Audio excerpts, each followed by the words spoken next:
예, 안녕하세요. 복음을 전하는 전도자 눈의 아들입니다. 오늘은 그 히브리서 10장 1절을 보시겠습니다.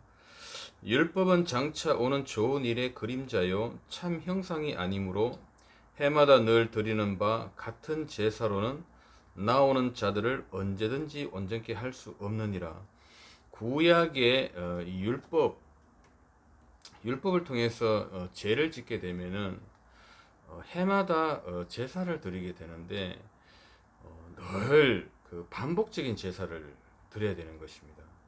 왜 그러냐면은 진짜 메시아가 왔을 때에는 단번에 영원한 제사를 드리지만은 구약의 제사는 단번에 죄를 깨끗게 할 수 없기 때문에 해마다 제사를 드린 것입니다.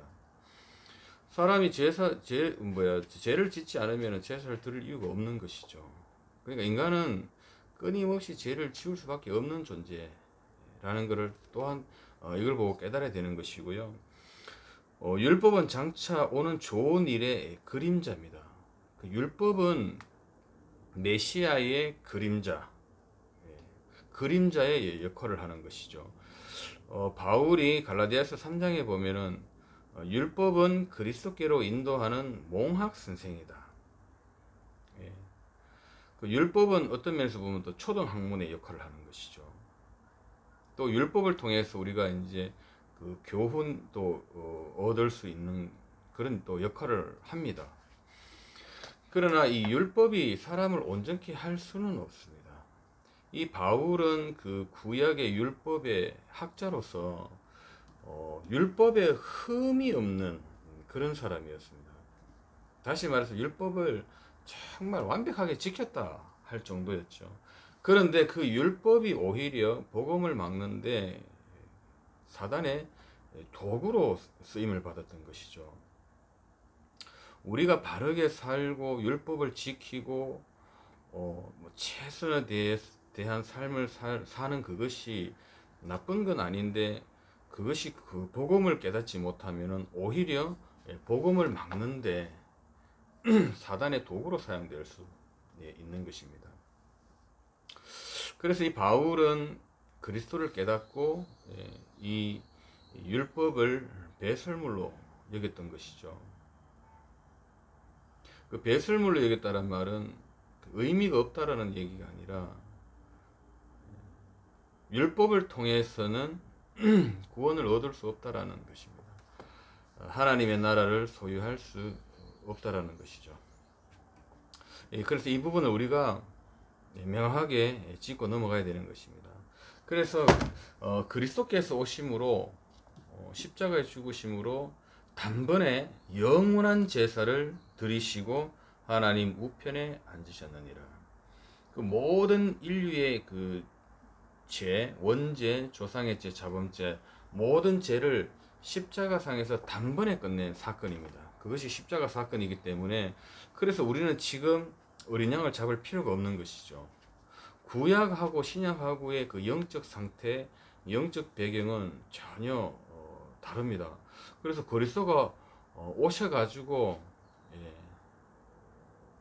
뭐 지금 뭐 장어 먹어도 되잖아요. 구약 시대 때는 장어를 못 먹게 했어요. 돼지고기도 먹으면은 걸립니다. 근데 지금 우리는 뭐 돼지고기 뭐 장어 뭐 막 먹잖아요.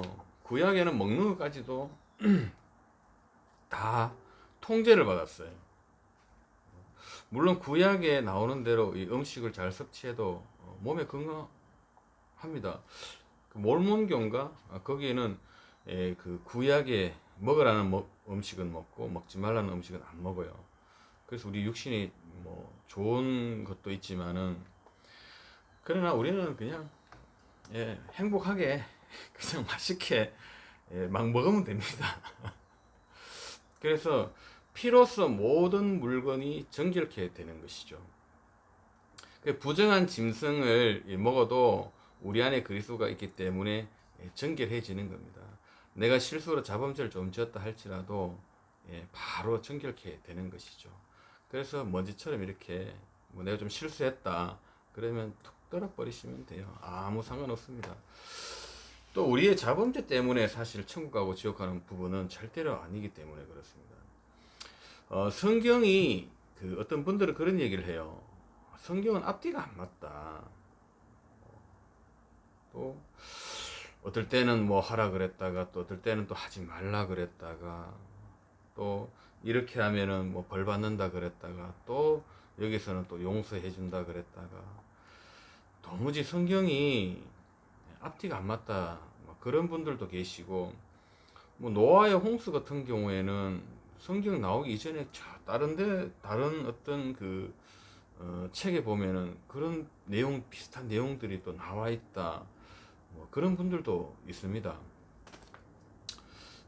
성경은 예수가 그리스도이신 것, 그 그리스도를 설명하기에는 충분합니다. 그래서 정확무오하다라는 성경, 다시 말해서 성경은 정확하다라는 거죠. 캐논이라는 뜻인데요. 왜 정확하냐면은 영적인 세계를 설명하는데 정확합니다. 그리스도를 설명하기 위해는 부족함이 없어요. 사단의 전략을 설명하는 데는 부족함이 없습니다. 또 귀신의 세력이 어떻게 활동하고 어떻게 인간을 멸망시키는지 정확하게 나와 있기 때문에 그래서 정확무오하다라는 겁니다. 우리가 이성적인 눈, 육신의 눈으로 볼 때에 뭐 역사적으로 뭔가 잘 안 맞기도 하고 뭔가가 앞뒤가 안 맞는 것처럼 보이지만은 영적인 설명을 했을 때는 완벽한 책입니다. 그래서 육신적인 눈으로 보게 되면은 그냥 종교적인 서적에 불과한 책이죠. 그냥 우리가 삶을 살아갈 때 좀 교훈이 되는 그런 얘기들 밖에는 되지 않는 것입니다.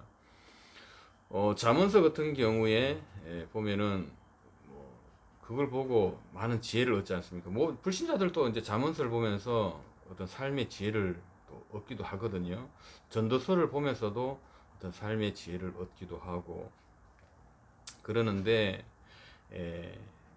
영적인 세계에 대해서 만약에 몰랐다, 알지 못했다, 그러면은 실패하고 마는 것이죠.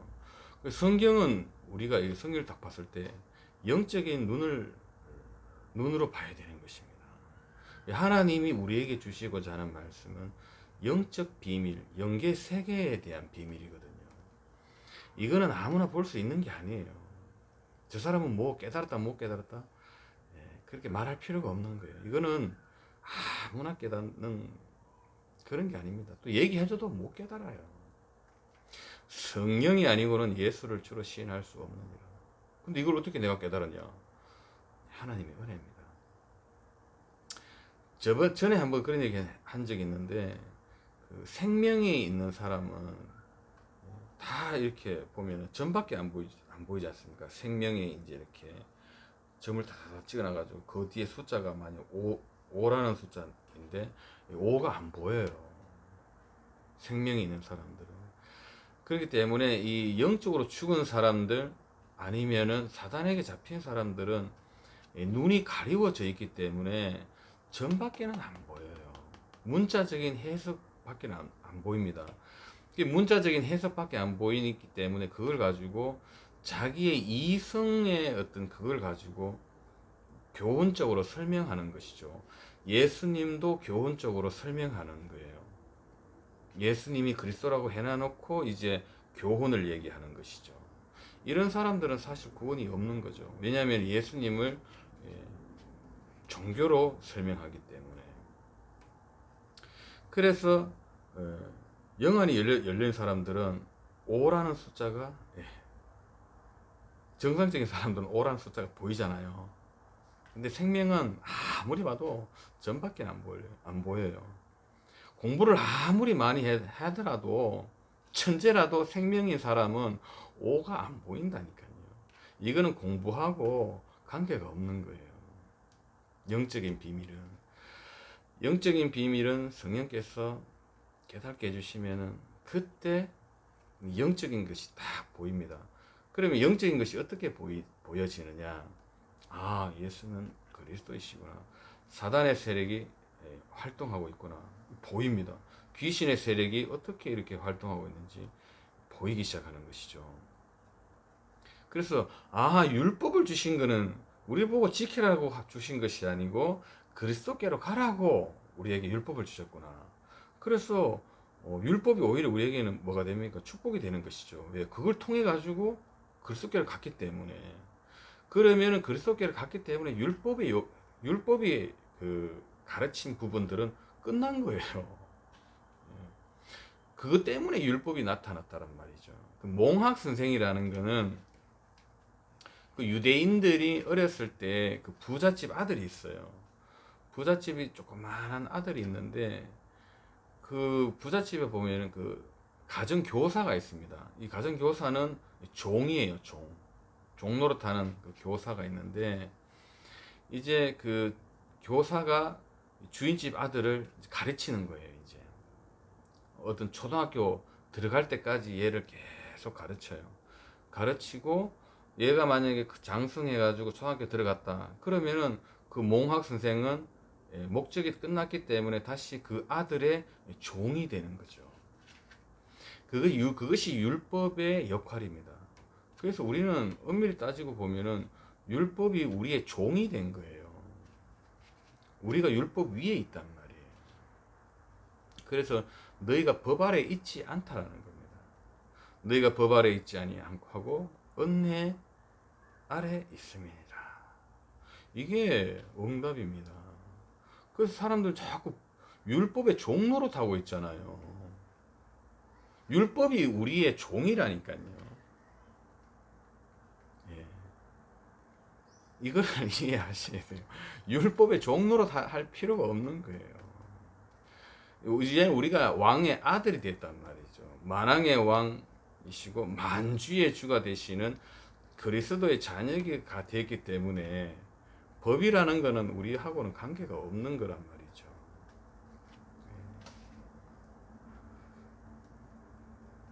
그렇다고 뭐 제가 세상 쪽으로 나가가지고 또 이 말 하면은 또 뭐 사람들이 좀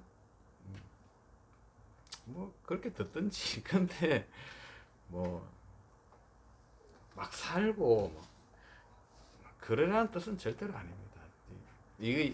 이 성경적인 이 부분을 영적인 부분을 바로 깨달아야 되는 것이죠.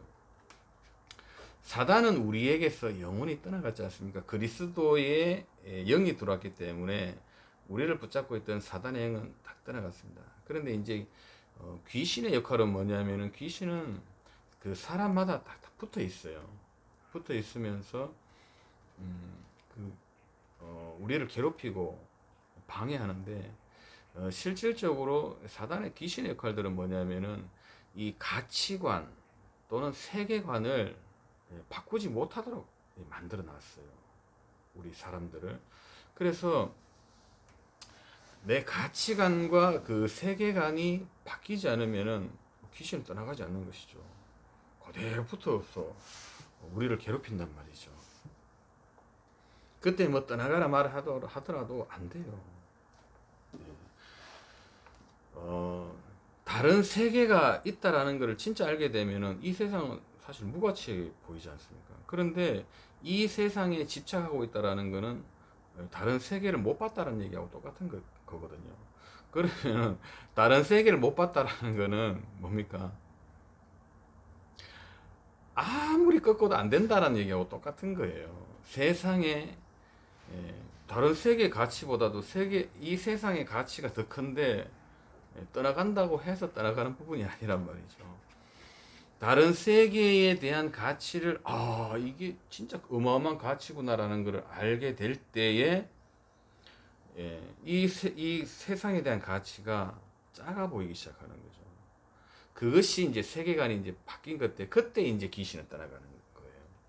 가치관도 마찬가지고. 내 성공에 엄청난 가치관을 두고 거기에 목숨을 거는데 떠나가라 한다고 떠나가겠습니까? 그게 귀신의 목적인데 그게 귀신의 목적이란 말이에요. 그 목적을 이루기 위해 가지고 귀신이 달라붙었는데 그쪽으로 가라고. 그러니까 떠나갈지도 한다고 해서 떠나가냐 이 말이죠. 내 성공이 별로 가치가 없고 하나님의 목적이 가치가 있다라는 것을 알게 될 때 그때 떠나가는 거예요. 귀신은. 이 말을 이해하셔야 되는 거예요. 근데 어떤 교회 가면은 내 목적을 이루기 위해 가지고 계속 꺾잖아요. 그게 안 꺾인단 말이에요. 이게 원리가. 귀신은 내 성공에 집착하도록 만들어 놨는데 떠나갈지를 한다고 해서 떠나가냐 이 말이죠. 가치관, 세계관이 바뀌게 되면 그때 떠나가는 거예요. 이 부분을 이해 못하면, 그래서 이 부분을 딱 이해하면은 저 여의도 쪽에 떠나갈지도 않은 그 큰 교회 있잖아요. 가짜라는 게 보이는 거예요. 귀신의 역할은 뭐냐면 우리의 그 가치관을 바꿔놓은 거예요. 세계관을 틀어버린 거란 말이죠. 이거를 깨달아야 되는 거예요. 이게 안 깨달아졌다. 하나님 나라는 그냥 있을까? 뭐 있겠지, 뭐 믿으라 그러니까 한데 이 현실 세계가 더 크게 보이는 거죠. 여기에다가 뭐 어마어마한 가치를 두고 살아가는데 그게 귀신의 목적인데, 아까도 얘기했듯이 그게 귀신의 목적인데 떠나가냐 이 말이죠. 그래서 꺾는 것이 가짜라는 겁니다. 복음은 뭐냐면은 그리스도의 복음을 깨닫고 영적인 시각을 소유하는 것인데, 영적인 시각은 뭐냐면 다른 세계가 진짜 있구나, 이 세계가 어마어마한 세계구나, 영원한 응답이 여기에 있었구나, 영원한 세계를 딱 봤다.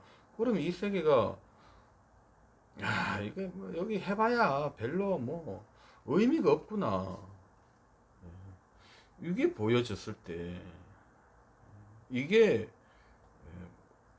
영적 시각이 바뀌는 거죠. 이게 안 됐다. 이게 안 되면은 다 어떤 면에서 보면 다 종교예요. 내 목적을 이루는데 간단 말이죠. 그래서 눈에 보이지 아니하는 세계를 진짜 깨닫고 알았다. 이 사람이 이제 어마어마한 사람이죠. 나머지들은 다 종교라고 보시면 됩니다. 그러니까 예수는 그리스도 말해도 사실은 문자적이고 그냥 내 이성적으로 생각하는 그리스도일 뿐이에요. 다 하는 행위들이 다 종교고 복음을 그냥 카피한 것밖에 안 되는 거죠. 이겁니다, 이거. 그래서 영적 치유는 뭐냐면요, 예수가 그리스도라는 것이 예수가 그리스도시구나, 이게 사실적으로 딱 와닿는 거죠. 이게 영적인 치유가 된 사람이에요. 복음밖에 없구나라는 걸 아는 것이 영적인 치유가 되는 거고요. 우리의 뭐 귀신이 떠나가라 마라, 뭐 내적 치유, 사실 내적 치유라는 것도 세계관과 가치관이 바뀌면은 된 거예요. 이거란 말이에요. 이게 복음의 방향성이란 말이죠. 이게 안 되는 이상에는 아무 짓을 해봐도 다 종교라니까요. 다 종교예요. 다 종교적인 행위고 다 종교에 사로잡혀 있을 뿐인데 본인은 복음이라고 생각하지 않습니까? 복음 아니에요. 복음은 이 세상하고 정반대예요. 완전 반대라니까요. 이 복음하고 종교하고의 생각도 반대, 가치도 반대, 세계관도 반대, 다 반대라니까요. 그래서 복음 속에 들어와서 우리가 복음을 깨닫고 자꾸 복음을 듣고 복음은 이거구나 발견되는 것이 응답이죠. 사람들은 그 치유받으려고 가잖아요. 생각과 마음 치유받으려고 하기도 하고, 뭐 영적인 뭐 어떤 문제 치유받으려고 하는데요. 솔직히 말해서 치유 안 돼요. 진짜 치유는 뭐냐? 예수가 그리스도다. 이 복음이 전부구나. 그 정도까지 이렇게 보여졌다면은 그 사람은 치유된 거예요. 우리가 치유를 안 받아도 되는구나, 치유 안 받아도 됩니다 할 정도의 마음이 왔다. 그 사람은 진짜 치유받은 사람이에요.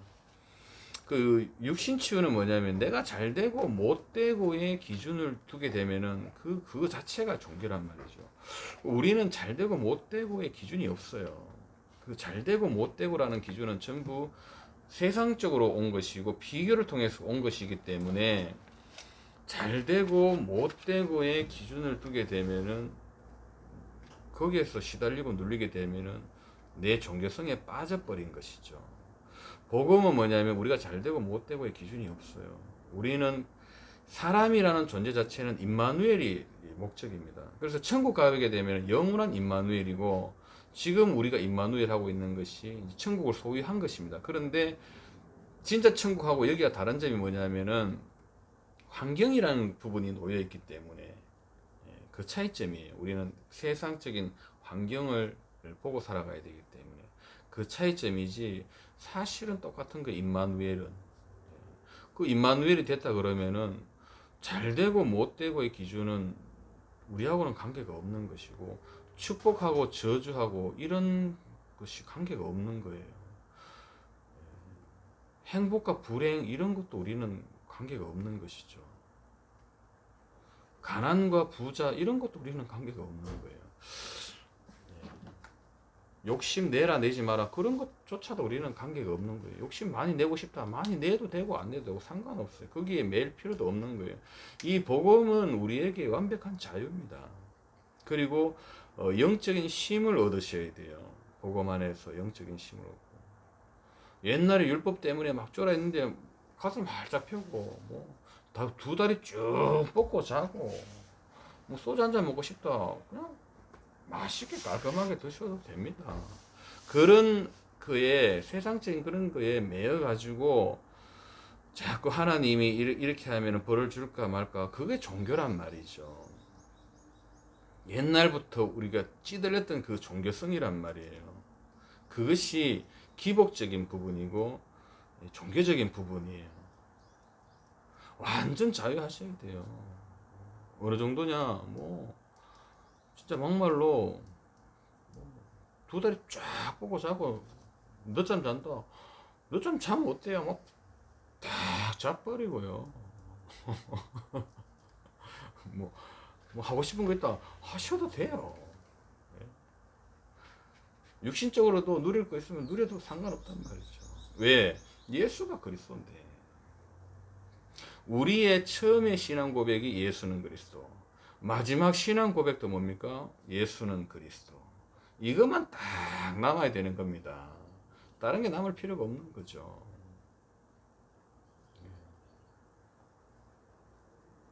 예, 오늘은 여기까지 하겠습니다. 감사합니다.